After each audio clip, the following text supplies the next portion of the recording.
गोपी मिळून हे सगळे गोकुळातली मंडळी मिळून इंद्राचा दरवर्षी यज्ञ करत असत. इंद्राच्या नावे यज्ञ करायचा आणि त्याद्वारे यज्ञाला आविर्भाग द्यायचा. त्या यज्ञातून इंद्राला आविर्भाग द्यायचा आणि प्रसन्न होऊन इंद्राने योग्य ती वर्षा या गोकुळावर करायची. यज्ञात भवती पर्जन्यो पर्जन्यात अन्न संभवा.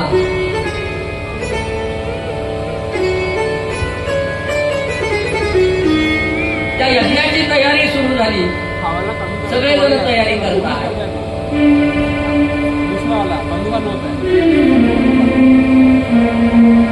इकडे भगवंत गाया घेऊन जातात. गाया चालतात.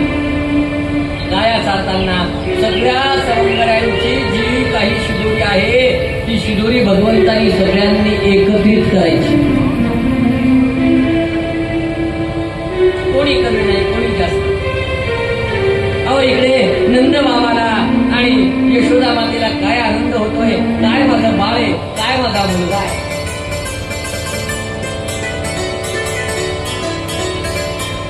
पुढे एकची पुत्र पुत्र माय पोटी नामस्मरणे घरी पुढे पोटी. असा मुलगा असायला पाहिजे की ज्यानं मायबापाला समाधान द्यावं. पुत्र भाव ऐसा गुंडा ज्याचा तिन्ही लोकी झेंडा. अशी म्हणायची वेळ येऊ नये की पुत्र झाला ऐसा गुंडा काही बापाच्याच डोक्यात दोंडा. पुत्र असा असावा तुम्हाला सांगतो की ज्यानं आपल्या वडिलांच्या डोक्यावरचं ओझं खांद्यावर आणावं. असा पुत्र असला पाहिजे. एक प्रति पंढरपूर होतं. प्रति पंढरपूर छान पांडुरंगाचं मंदिर. आषाढी कार्तिकीला प्रचंड गर्दी जमायची पंढरपूर सारखीच. झालं असं मंदिराचा जीर्णोद्धार आलं होतं. डागडुजीला आलं होतं. मंदिराच्या पुजाऱ्याला कळलं की या आषाढीच्या दिवशी स्वतः राजे मंदिराची पांडुरंगाची पूजा करायला येणार आहेत. आता राजा पूजेला येणार म्हणजे चांगली दक्षिणा देणार. ही आशा त्या पुजाऱ्यानं धरली आणि सावकाराकडून कर्ज काढलं आणि मंदिराची डागडुजी केली, रंगरंगोटी केली. लावला पैसा त्यानं. येणार राजा तो चांगली दक्षिणा देईल. त्या दक्षिणातून आपण सावकाराचं कर्ज फेडू आणि मंदिराचं हे आपलं काम होईल. या उदात्त हेतून त्यानं हे काम केलं. डागडुजीचं काम झालं, रंगरंगोटीचं काम झालं. आषाढीचा दिवस उगवला आहे. लाखो वारकरी आले. पांडुरंग हरी वासुदेव हरी, पांडुरंग हरी वासुदेव हरी. सकाळची महापूजेसाठी राजा राणी त्यांचं सगळं शृंगारलेलं दळ सगळं आलं. राजाने पूजा केली. षोडशोपचार पूजा छान राजाला त्या पुजाऱ्यांनी सांगितली आणि दक्षिणेचा मंत्र म्हणला. दक्षिणेचा मंत्र म्हटल्यानंतर राजाने त्या काळातली जी काही छोटी दक्षिणा असेल, आताची आपण 4 आणे म्हणूया, तेवढीच दक्षिणा पांडुरंगाच्या पायावर ठेवली. नमस्कार केला, आरती केली, निघून गेला. आता या पुजाऱ्याचं बीपी हाय झालं एकदम. अरे ज्यांच्या आशेवर मी हे सावकाराचं कर्ज काढलं होतं, मंदिराची डागडुजी केली, रंगरंगोटी केली आणि त्या राजाने एवढीशी दक्षिणा पाहिली, आता कसं होणार. या काळजीनं त्यांचा बीपी वाढला. त्या मुलाला त्या पुजाऱ्याला 11 वर्षाचा पोरगा होता. त्या मुलानं पाहिलं, अरे आतापर्यंत आनंदात असलेले आपले वडील आता अचानकपणे त्यांचा चेहरा का पडला. म्हणून त्यानं विचारलं, बाबा बाबा काय झालं होतं, मला काय झालं असेल, लहान चेहरा का दिसतोय. त्यानं आपली घडलेली हकीकत सगळी सांगितली. ते म्हणला, बाबा ते 4 आणे माझ्या जवळ द्या. ते म्हणले, हे पण यात्रेत खर्चाची का. अहो म्हणले, द्या तर बाबा, घेऊन टाकले. त्या मुलानं ते 4 आणे घेतले, मंदिरातला नगारा उचलला आणि वाळवंटात गेला. दन दन दन दन दन दन दन दन दन दन दन दन दन दन नगारा वाजला. ऐका हो ऐका. आताच राजेसाहेबांनी पांडुरंगाची राजोपचार पूजा केली आणि राजांनी एक अनमोल जिन्नस पांडुरंगाच्या पायावर अर्पण केली आहे. ती माझ्या हातात आहे, ती माझ्या मुठीत आहे. 25,000 पासून बोला बोली.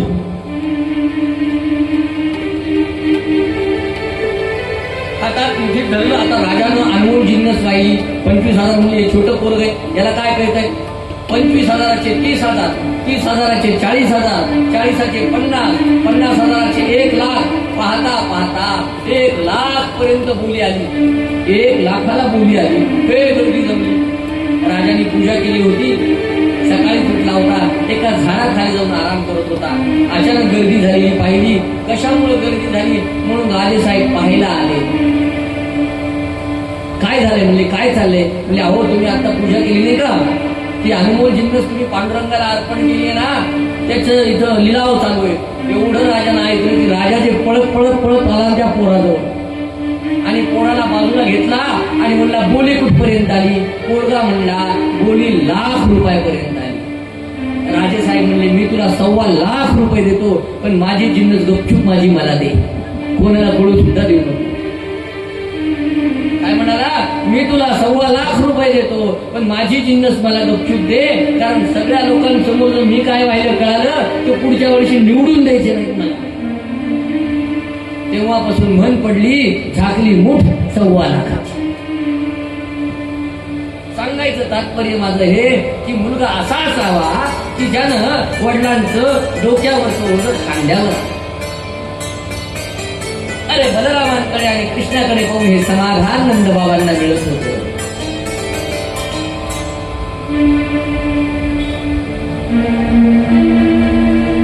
सगळ्या यज्ञाची तयारी गोपालकृष्णानं पाहिली आणि आपल्या बाबांना विचारलं, बाबा बाबा हे काय चालू आहे, कशाची तयारी आहे?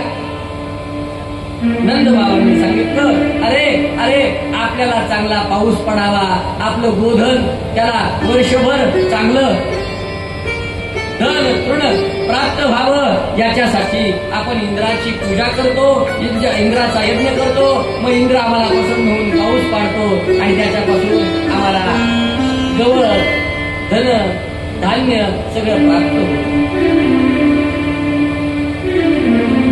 गोपाळ कृष्ण म्हणाले, बाबा बाबा अहो हे इंद्र कुठं करतो, हे तर आम्हाला गोवर्धन देतो, हे गोवर्धन पर्वत आम्हाला देतो. बाबा करायची झाली ना पूजा तर गोवर्धनाची पूजा करा. बघा छोटासा पोरगा सांगतोय, 8 वर्षाचा पोरगा सांगतोय, 60 वर्षाचा म्हातारा ऐकतो. आपली उपासना उत्तम असावी, आपली उपासना उत्तम असली ना तर मोठ्यातल्या मोठ्या माणसावर सुद्धा आपला प्रभाव राहतो. सगळ्या लोकांना कृष्णाची गोष्ट मान्य झाली. अरे खरंच आहे, आपल्या गायींना सांभाळणारा, आपल्या गायींचं उदरभरण करणारा हा तर सगळा गोवर्धन आहे. गोवर्धन किती पवित्र आहे तुम्हाला सांगू. अरे रोज रोज रोज रोज भगवंत या गोवर्धनावर गायी घेऊन जातो. कधीतरी जा वृंदावनाला, अवश्य जा वृंदावनाला. जाऊन पहा त्या रमण रीतीमध्ये काय लोक लोळतात. अरे इथे माझा भगवंत फिरलाय, भगवंताच्या पायाचे रजकर माझ्या शरीराला थोडे तरी लागावे. अरे इथे माझ्या गोपिकेसोबत त्यानं नृत्य केलंय. काय गोपिकेंचं प्रेम आहे हो भगवंतावरचं. कबीरजींकडे लोक आली. कबीरजी सारखं रामाचं नाव घ्यायचे आणि त्यांचे शरीर विरून देण्यासाठी स्वतः राम यायचा. हे लोकांना कळालं आणि लोक कबीरजींना म्हणायला लागले, वा कबीरजी काय तुमची भक्ती आहे, काय तुमचं प्रेम आहे, भगवंत स्वतः येतो. खऱ्या भक्ताला स्तुती कधी आवडत नसते बघा. कबीरजींना राग आला आणि कबीरजींनी या लोकांना उत्तर देण्यासाठी एक दोहा दिला. कबीरजी म्हणाले, कबीर कबीर क्या कहे, कबीर कबीर क्या कहे जा जमुना के तीर, कबीर कबीर क्या कहे जा जमुना के तीर, एक गोपी के प्रेम में बहे गए कोटी कबीर. काय गोपिकेंचं प्रेम आहे भगवंतावर.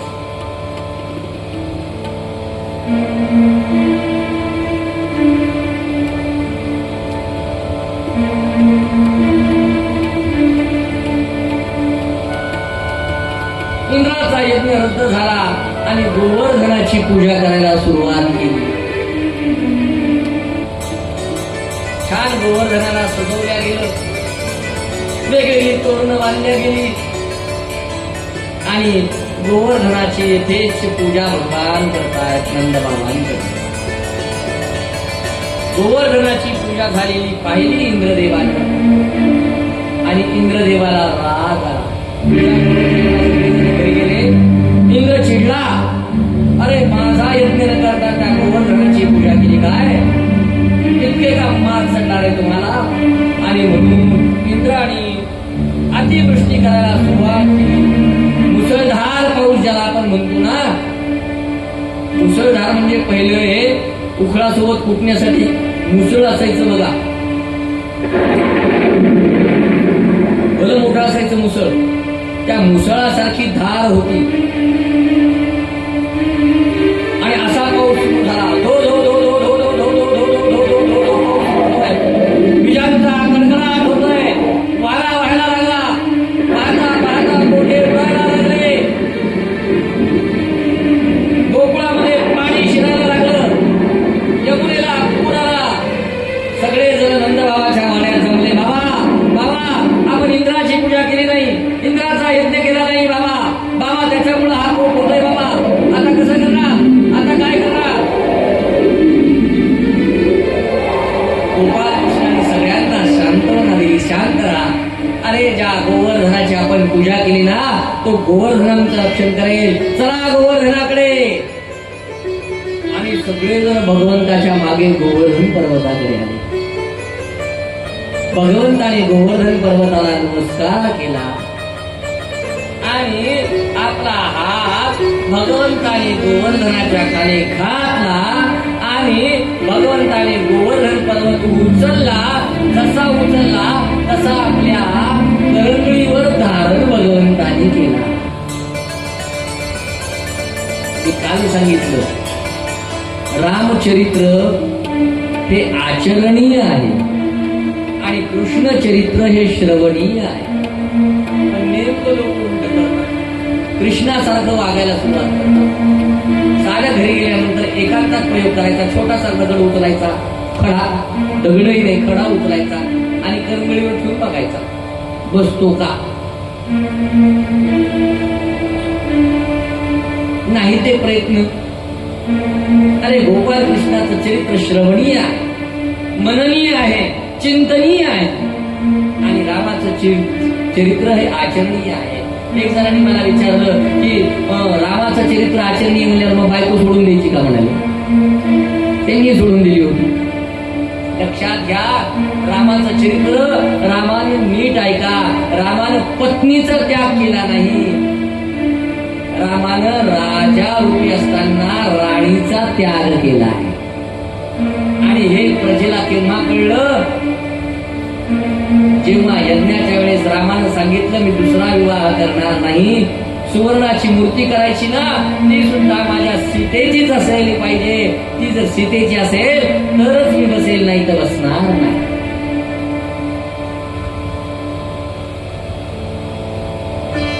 गोवर्धन पर्वत भगवंताने उचलला, त्याच्या खाली सगळे जण गोकुळवासी आले.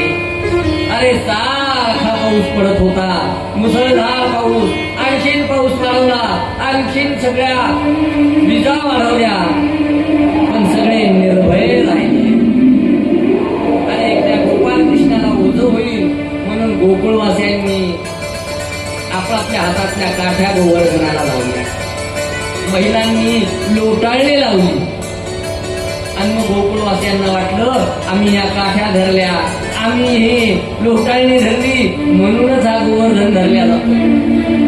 भगवंताच्या लक्षात आलं, भगवंताने थोडीशी करंगळी वाकडी केली, जशी वाकडी केली तसे सगळेजण लटकट लटकट कापड. अरे भगवंता तू तर आम्ही नाही, आम्ही नाही, आम्ही नाही, आम्ही नाही, आम्ही नाही. अरे इंद्रानं पाऊस पाडून पाडून इंद्राचं पाणी संपायची वेळ आहे.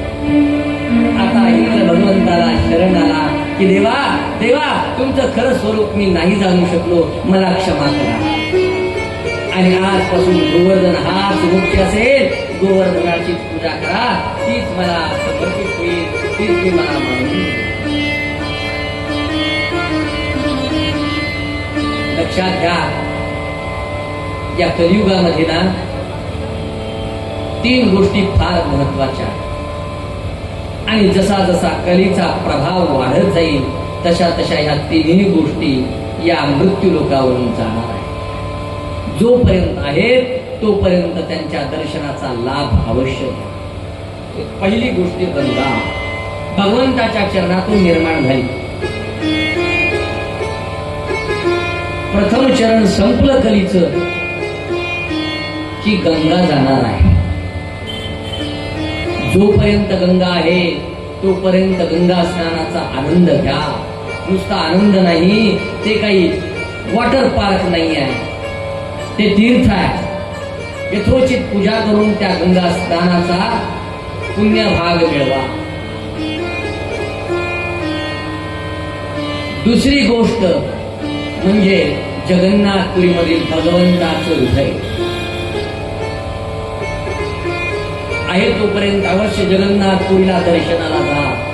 प्रत्यक्ष भगवंताचा वास तिथे आहे, आजही आहे.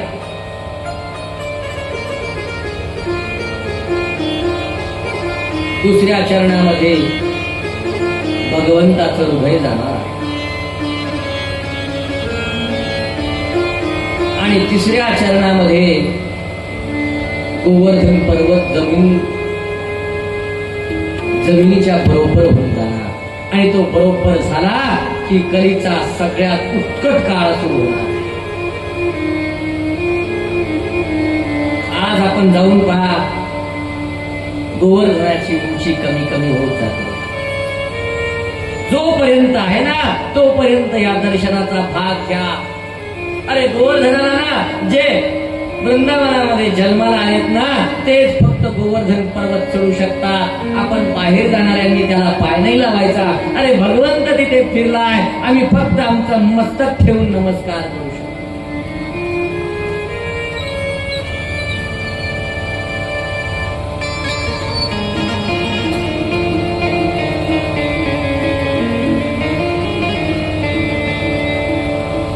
अवश्य वृंदावनात जा, काही जीवनाचा काळ वृंदावनामध्ये घाला. काय आनंद आहे, काय बाके बिहारी आहे, काय कृष्ण लला आहे. अरे तिथले पुजारी ना 5-5 मिनिटाला भगवंताला झाकून घेतात, पडदा ओढतात. मी त्यांना विचारलं, आपण असं का करता? मला वाटलं आधी भगवंताला नैवेद्य दाखवायचं असेल म्हणून पडदा ओढला की काय. मी 10 मिनिटं तिथं होतो, 10 मिनिटात त्यांनी 3दा पडदा ओढला.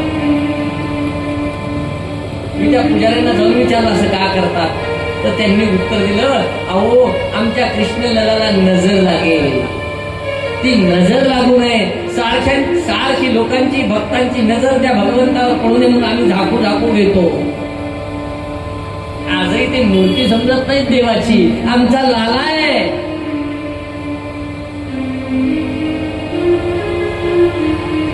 आणि बरसाण्यात गेल्यावर तर राधेचा आनंद काय हो.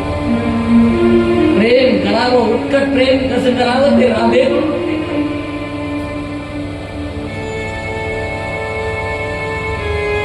राधा म्हणजे प्रेमाची मूर्ती.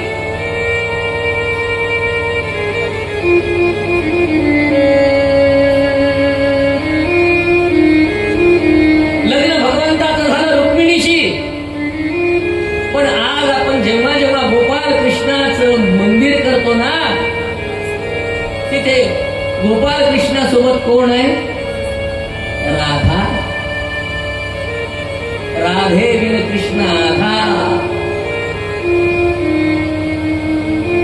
उत्कट प्रेम कसं असावं ते राधेकडून शिकावं.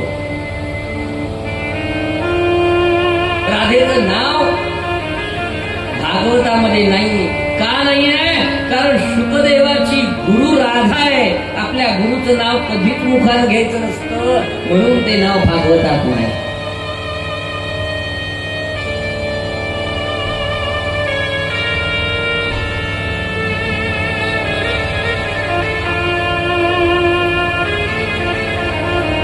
गोवर्धन लीला भगवंतांनी केली. गोवर्धन मागे ठेवला, इंद्र शरण आला.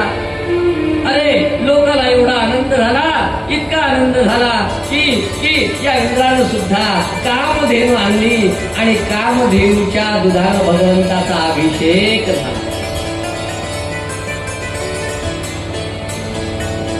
पुरुष सूक्ताच्या स्वरामध्ये अतिशय उत्तम प्रकारे भगवंताचा अभिषेक पार झाला.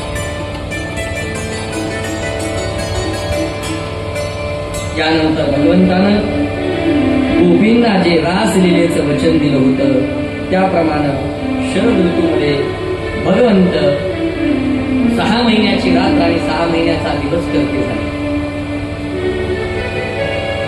गोपिकांना सांगितलं मी पावा वाजेल, त्याबरोबर आपण सगळेजण या. अरे महादेवाला इथे प्रवेश करावा वाटला की मी सुद्धा येईल या रासलीलेमध्ये.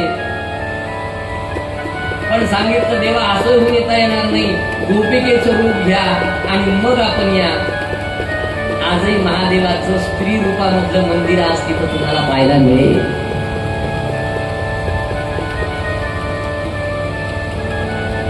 भगवंताने पावा वाजवायला सुरुवात केली.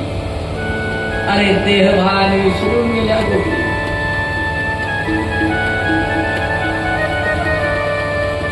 डोळ्यात काजळ घालायचं ते ओठाला लावलं, ओठाचं लावायचं डोळ्यात घातलं. मुलाला खांद्यावर घ्यायचं तर मुलाला शिंक्याला टांगलं, शिंक्यातला दयाचा हंडा खांद्याला घेतला आणि सगळ्या जण त्या पाव्याच्या दिशेनं निघाल्या गोपी.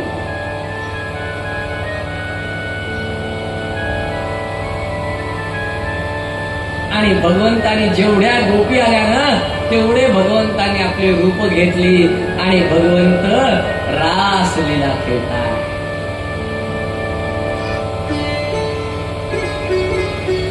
सगळ्यांना गर्व झाला की देव माझ्याच सोबत आहे, देव माझ्याच सोबत आहे, देव माझ्याच.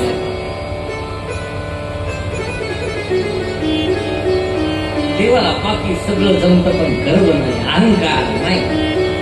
लगेच देव अंतर्धान झाले सगळ्यांकडून. फक्त एकदा राधेला उचललं आणि भगवंत निघाले. सगळ्या गोपी परेशान झाल्या. राधेला घेऊन जाताना दिसले, सगळ्या मागे पळतायत.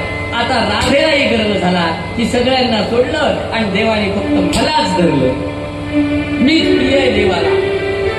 ते जाणवलं म्हणून देवाने दम लागल्याचं नाटक केलं, राधेला ठेवलं आणि तिथूनही भगवान अंतर्धान झाले.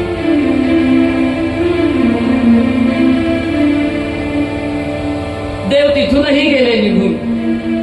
सगळ्या गोपी परेशान होत आहेत. अरे हे काय केलं देवा, देवा तू कुठे गेलास, देवा तू आम्हाला का भेटत नाहीस, अरे देवा असं कुठं असतं का, अरे आम्हाला सगळ्यांना सोडून तू निघून जातोयस. देवानी सांगितलं, अरे जिथं गर्व असेल ना तिथे मी कधीच थांबत नाही, मी थांबत नसतो. हे सगळं ऐकलं आणि गोपींनी भगवंतासाठी जे गीत गायलं ना ते गीत म्हणजे हे गोपी गीत आहे. गोप्यो उजुहू जयति ते धिगन जन्मनारज श्रयत इंदिरा शश्वदत्रयी दयित दुष्यता दिक्षुभावता स्वयंता सर्वस्वामिचिंतते शरणाश्रये साधु जातस सरसी जोडर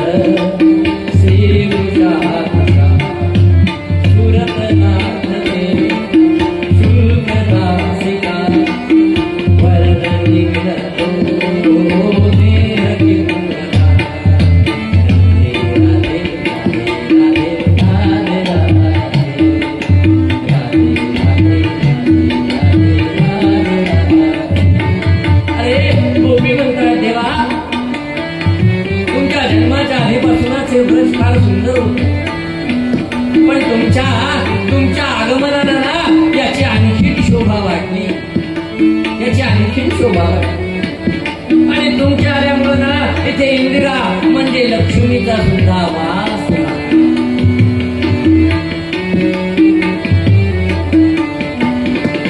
विषजलाप्यया काल राक्षसा हर्षमाना मेरुदा वशमजात्मजा विश्वतो भया रशवदेव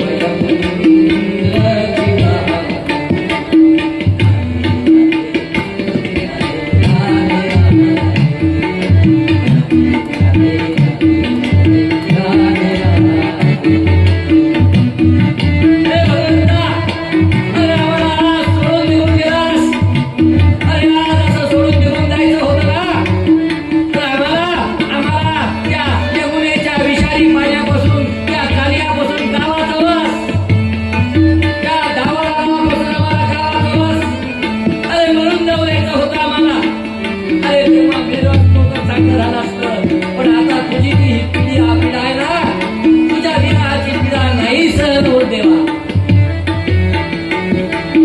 नखलकोटिका नंदनो भवा अखिल देनानंदना विघ्न साधिनी विश्वरूपये सकलदेवा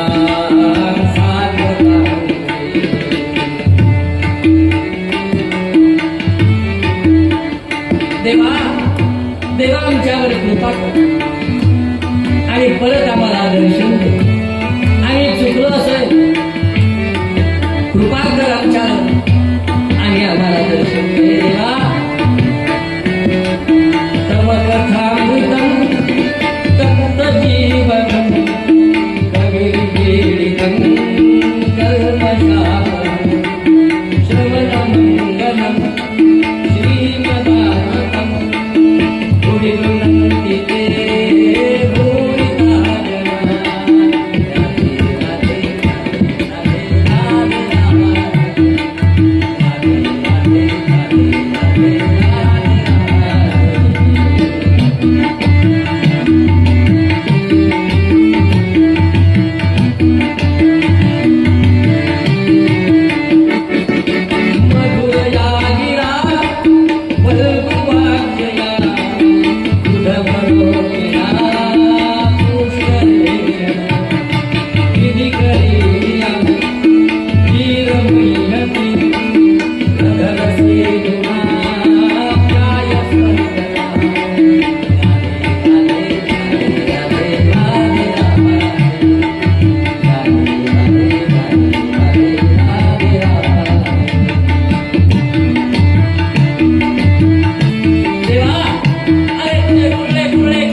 देवा देवा देवा काय सुंदर रूप दिसतं रे तुझं.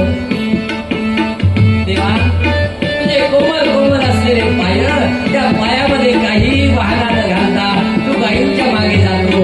अरे तुला काटे टोचता, तुला खडे टोचता, त्याचा त्रास आम्हाला इथे हृदयात.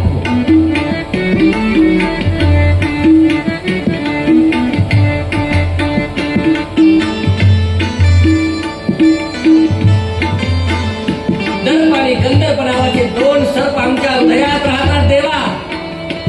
अरे तुला तू नाच नसई आहेस ना, नागावर नाचायची सवय आहे ना तुला, तर आमच्या हृदयात सुद्धा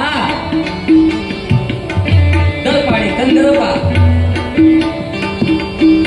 या सर्पांचा पाप करण्यासाठी तरी तू आमच्या हृदयात ये आणि आमच्या हृदयात नृत्य कर देवा.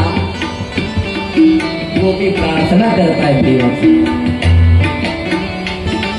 रहसी संविदं रक्षयोदयं प्रहसिताननं देववीक्षणं बृहदुरश्रियो दीक्षधामते मोहरते सुहा मुह्यते राधे राधे राधे राधे राधे राधे राधे राधे राधे राधे राधे.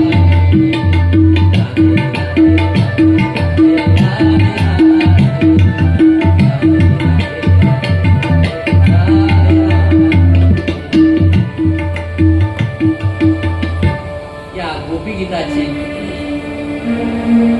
फार महात्म्य. ज्यांना ज्यांना हृदय विकाराचा त्रास आहे ना, त्यांनी हे गोपीगीत रोज म्हणावं, रोज म्हणावं. ज्यांना ज्यांना हृदय विकाराचा त्रास होऊ नये असं वाटतं, त्यांनी तर अवश्य म्हणावं. फार सुंदर आहे.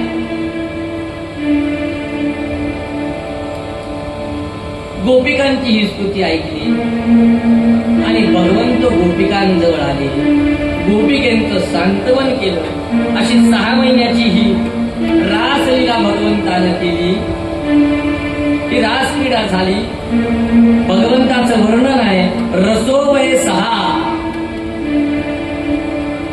हा रस जो आहे ना, तो प्रत्यक्ष भगवंतच आहे. यानंतर भगवंताने सुदर्शन आणि शंखचूड नावाच्या दैत्याचा उद्धार केला. आता कंसाची अवस्था अशी झाली की आता त्याच्याकडे पाठवण्यासाठी दैत्य शिल्लक राहिला नाही. आता काय करावं, आता काय करावं. नारदांनी मार्गदर्शन केले की म्हणजे देवा असं करा, आता तुम्ही त्यांनाच आपल्याकडे बोलवून घ्या, इकडे आणा आणि इकडे आणून त्यांना मग मारा. मग कसं आणायचं. मग यज्ञाचं आयोजन करवलं आणि यज्ञाच्या निमित्ताने या पोरांना आपण बोलू असं सगळं ठरलं. पण मुलांना आणायला कोण जाईल आणि म्हणून अक्रूराला पाठवलं. भगवंताला मथुरेकडे नेण्यासाठी अक्रूर आले.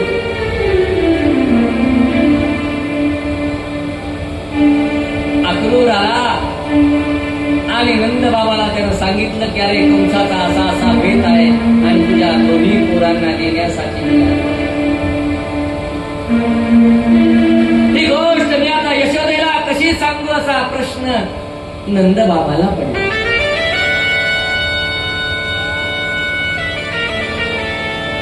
रात्री मुलं झोपली, नंद बाबा आले आणि आपल्या दोन्ही मुलांच्या डोक्यावर हात ठेवले. बाळांनो, आज स्वस्त झोपलेलो मी तुम्हाला पाहतोय, उद्या काय होईल मी काय. यशोदेला मी कसं सांगू.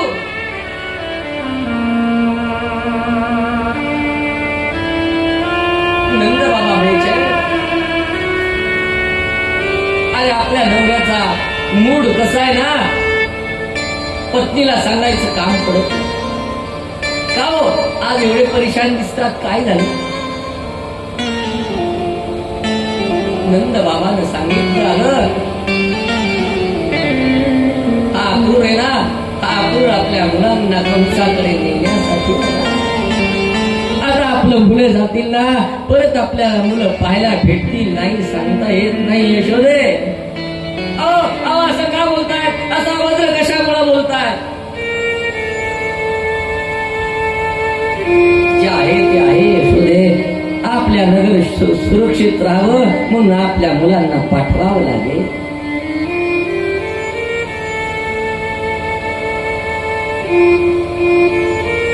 अरे दुसऱ्या दिवशी मुलांना उठवण्याची घाई यशोदा करत नाहीये. लवकर मुलं उठली, लवकर आमच्या मुलांना घेऊन जातील. मुलं उठल्यानंतर आज स्वतः कृष्णाला आणि बलरामांना स्नान यशोदा घालते. बाळा बाळा मला घालू दे ना सांगून. आई मी करतो ना. नाही रे बाळा, आज मला घालू दे. मायेची ममता वेगळी असते.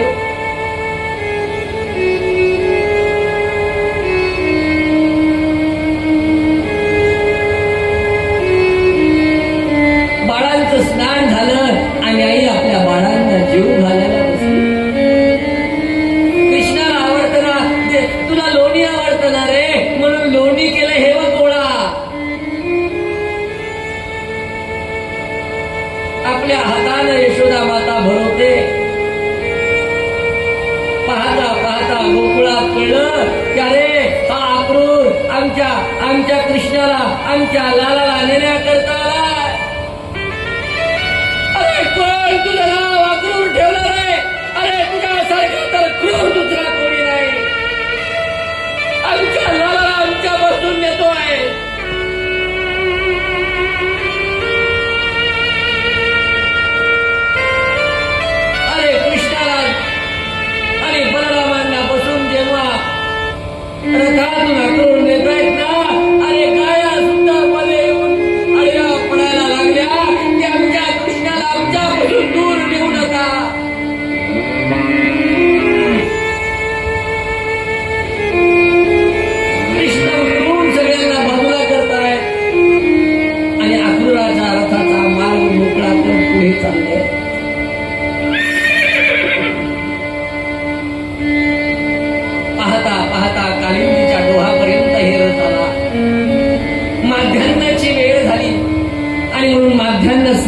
संध्या करावी अक्रूरजी उतरले.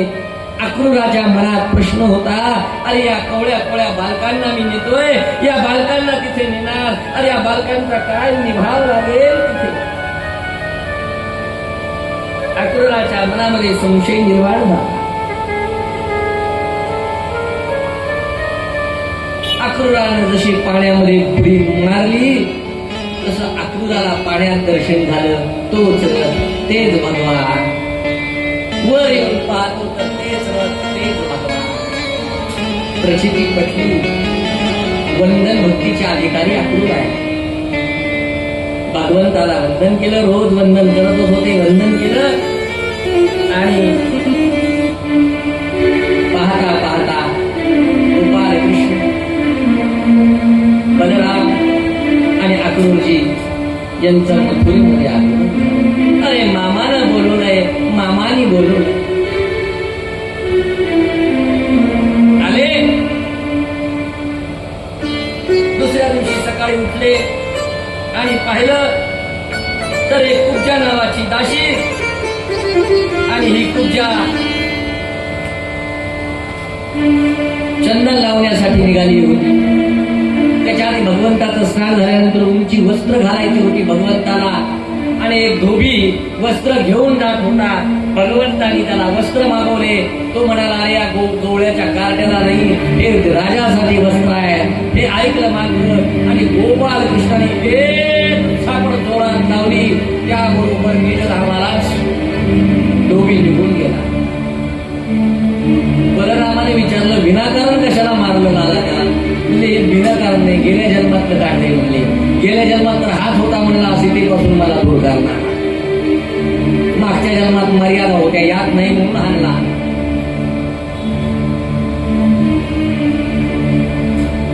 पुढे गेले आणि पुढे 3 ठिकाणी वाकडी असलेली ही कुब्जा ही चंदन उठी घेऊन जात होते कंसाला. भगवंताने विचारलं, आम्हाला आपण लावणार का? का नाही? आणि आनंदानं तिनं भगवंताला आणि बलरामाला चंदनाची उडी लावली. भगवान तिच्यावर प्रसन्न झाले. आपला डावा पाय तिच्या उजव्या पायावर ठेवला. आपल्या उजव्या हाताच्या अंगठ्यानं तिची हलवटीत पकडली आणि जोरात झटका मारला.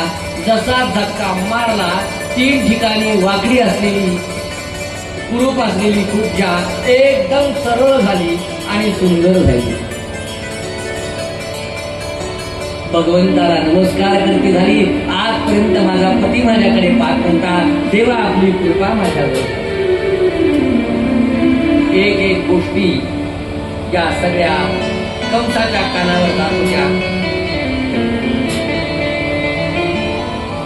एक एक योजना करून ठेवल्या होत्या. यज्ञाचं निमित्त केलं होतं. भला मोठा धनुष्य पाठीमागे लावलेला होता. समोरच्या आग्रभागी लावलेला तो धनुष्य भगवंताने घेतला. कडकड तो धनुष्य मोडला. एक एक नियोजन करून ठेवलं होतं. अरे ही 2 मोर आले ना, सगळ्यात पहिल्यांदा यांच्या अंगावर हत्ती पाठवून द्यायचा. हत्तीला दारू पाजल्या गेली आणि हा हत्ती भगवंताच्या अंगावर सोडला. जसा भगवंताच्या अंगावर तो हत्ती आला, अरे आतापर्यंत गाईचं दूध घेऊन, गाईचं लोणी खाऊन, गाईचं तूप खाऊन परिपक्व झालेले भगवंत, आतापर्यंत बैलाच्या खोंडाशी खेळलेले भगवंत हत्तीवर तुटून पडले आणि हत्तीचा निपात केला. हत्तीचे दोन्ही दात तुटले आणि आपल्या पोटाला लागले.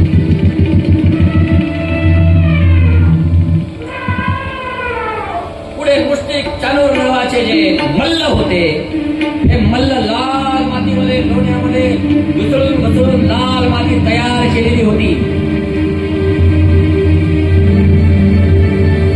अरे सगळ्यांनी पाहिलं, सगळे लोक बसलेले होते. बघा जेवढे लोक बसलेले होते ना, त्या भावनेनी लोकांनी कृष्णाकडे पाहिलं ना, त्या भावनेमध्ये लोकांना कृष्णाचं दर्शन. अरे महिला बालकरूपानं पाहत होते. अरे अरे अरे काय सुंदर बालक आहे, किती सुंदर आहे हो युवती. हा काय हा युवक आहे, काय हा तरुण आहे. मल्लांना मल्लासारखा दिसला. अरे ठिकाणी चालून भगवंतावर चालून आले. बलरामाला मुष्टकाला धरलं, चालूला गोपाळ कृष्णाला धरलं, दोघांचं युद्ध झालं, घोर युद्ध झालं, मोठी युद्ध झालं. याला त्याच्यावर प्रहार करावा, त्याला ह्याच्यावर प्रहार करावा. भगवंताला आपल्या मूर्तीचा प्रहार चालुराच्या मस्तकावर केला आणि त्याचा उद्धार झाला.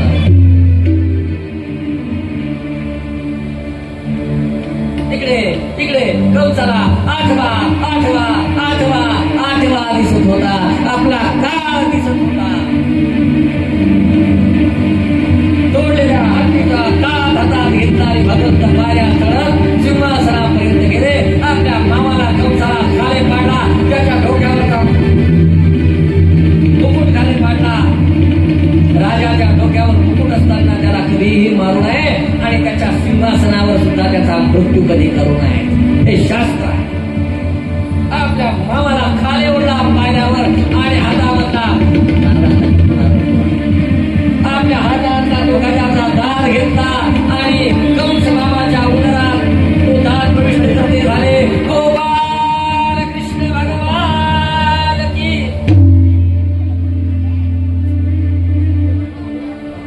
कंसाच्या अत्याचारापासून मथुरेला आणि मथुरेच्या पंचक्रोशीला भगवान मुक्त करते झाले.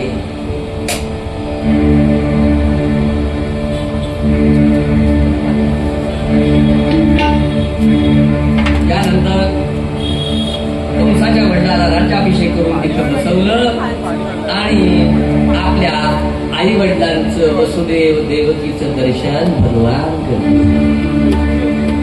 कितीतरी जन्मानंतर किती दिवसानंतर आपल्या बाळाला पाहिलं होतं. काय प्रारंभाची दैवगती आहे बघा. एवढा मोठा देवादिदेव,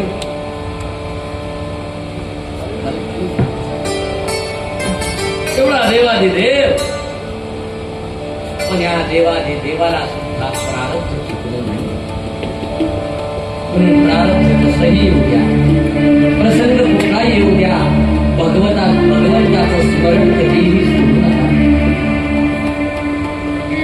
क्षण भगवंताच्या स्मरणाशिवाय जाऊ नये. आला आला प्राणी जन्मासी आला, झाला झाला वाढला थोर झाला, केला केला सर्व संसार केला आणि गेला गेला बापुडा व्यर्थ गेला, असं होता कामा नये. भगवंताने आपल्या आजोबाला गादीवर बसून राज्याभिषेक करवला. यानंतर बलरामांचं आणि कृष्णाचा व्रतबंध संस्कार झाला. व्रतबंध संस्कार करून या दोन्ही मुलांना विधीपूर्वक बीज संस्कार झाला. ब्राह्मणांना पुष्कळ दान दक्षिणा दिल्या गेली, वस्त्र अलंकार दिल्या गेले, सुग्रास भोजनाने त्यांची तृप्ती केल्या गेली आणि नंतर गायत्रीचा उपदेश झाला. या गायत्रीच्या उपदेशानंतर आपल्या गुरुकुलामध्ये सांदीपनीच्या आश्रमामध्ये भगवान मानव देहात आले. मानवासारख्या सगळ्या लीला करायच्या. काय त्या गुरुंचं भाग्य असेल की हे परब्रह्म त्यांच्या आश्रमात शिकायला. आपल्या गुरुकुलात राहून जी विद्या यांनी प्राप्त केली, विद्या प्राप्त झाल्यानंतर, पूर्ण विद्या प्राप्त झाल्यानंतर गुरुंना विचारलं, गुरुदक्षिणा. तर आमच्याकडे पद्धत आहे बघा, आधी शिक्षण घ्यायचं, शिक्षण पूर्ण झाल्यानंतर गुरुदक्षिणा घ्यायची. आधी ऍडव्हान्स नाही भरायचा आहे आमच्याकडे. ती विद्या कधी टिकत नाही. गुरुजींनी दक्षिणा घेतली नाही, पण गुरुमाईंनी सांगितलं, अरे माझा पुत्र समुद्रात बुडून गेला, तो पुत्र जर मला परत मिळाला तर बरं होईल. गोपाल कृष्णानं सुद्धा उडी मारली आणि आपल्या मुलाला आणून द्यायचंय, आपल्या गुरुच्या मुलाला आणून द्यायचंय म्हणून प्रयत्न केले. भला मोठा पांचजन्य नावाचा दैत्य तिथे पडलेला होता. भगवंताला वाटलं याच दैत्याने आपल्या गुरुचा मुलगा खाल्ला असेल म्हणून त्या दैत्याचा निपात केला, पण त्या दैत्यानं मारलेलं नव्हतं म्हणून त्याचा शंखरूपी स्वीकार भगवंताने आपल्या हातात केला, तोच पांचजन्य. जाऊन मुलगा वापस आणून गुरुमाईला दिला आणि आपल्या गुरुगुणातून बनवाद मुक्त झाले. ज्याप्रमाणे आपल्या गुरूंची दक्षिणा देऊन गोपी आणि भक्ती आपल्या उद्धवाला कळावी. उद्धव म्हणजे भगवंताची चुलत भाऊ. ही भक्ती कळावी म्हणून उद्धवाला व्रजाला पाठवलं आणि व्रजाला पाहून गोपींना भेटायला सांगितलं. हे उद्धव गोपींना भेटले. उद्धवांचं आणि गोपींचं झालेलं संभाषण हे मोठं श्रवणीय आहे. आजच्या घड्याळाच्या वेळाकडे पाहिलं तर ते एक 10-15 मिनिटात होणारी गोष्ट नाहीये. म्हणून हे उद्याच्या सत्रामध्ये आपण पूर्ण करूयात. आज इथे आजच्या कथेला पूर्णविराम देतो. केलेली कथा गोपाल कृष्णाच्या चरणी अर्पण करतो. हरे नमः, हरे नमः, हरे नमः. केलेली सेवा भगवंताच्या चरणी अर्पण करू आणि भगवंतानी जे मागणं मागितलं, संतांनी जे भगवंताकडे मागणं मागितलं ते मागणं आपण भगवंताकडे मागू. त्याची दान देवा देवा.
माझी